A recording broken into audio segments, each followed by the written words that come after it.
Wait, let me unplug you. Hey, so I've been on this church journey, and happy Children's Day to all the children choirs that are singing today and celebrating their day. I wish you all the blessing, God blessings. And I went to visit a church today. It was a church of one of my students from last year. They also moved up to Cornelius, and so I went to their church.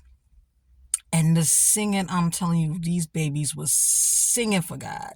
And I hope that the adults keep them on the right path, because we need more children to do things positive. Now the preacher. Like I told you, I'm on a church journey. And my background, I sung in the church. I ushered.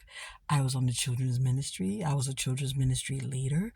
My father was a deacon. So when I look at the church, I look at the church differently because I know the ins and outs.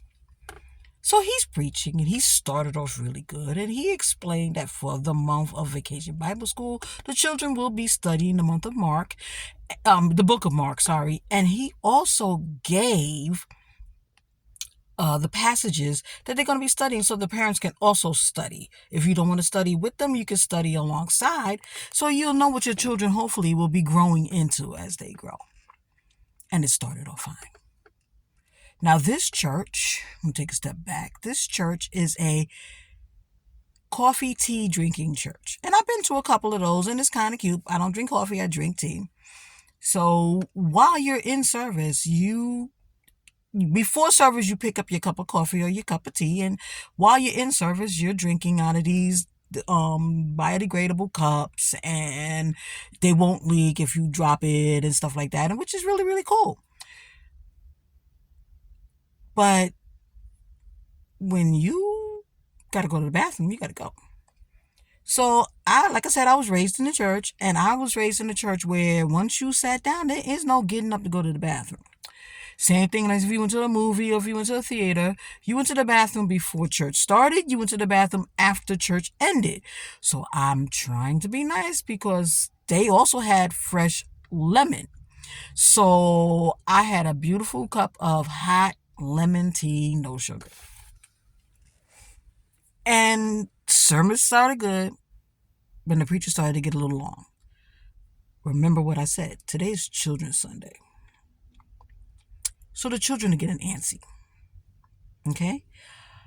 My bladder is beginning to talk to me. Woman, you gonna need to go.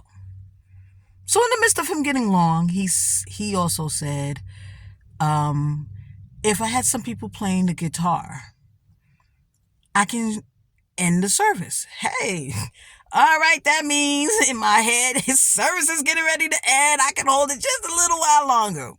About 2 minutes later, the two guitarists in the choir got their guitars, and they came back on stage, and they started playing the little jingles, and I'm like, he's going to end it.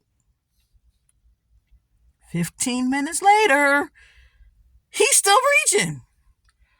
Okay, a little history of Melanie. With her blood pressure medicine, there is also a water pill. I couldn't hold it no longer.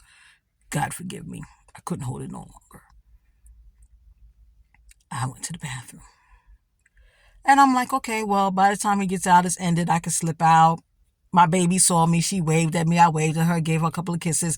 I hugged the parents before service started so they know I was there. I could go because a farmer called me and said he got some beautiful, nice, large green tomatoes. But I came out of the bathroom and I looked, and he was still preaching. And like I said, I came from a religious background. The two guys' faces with the guitar, I guess they didn't go to the bathroom when they ended the worship part of the service, because they're sitting there like,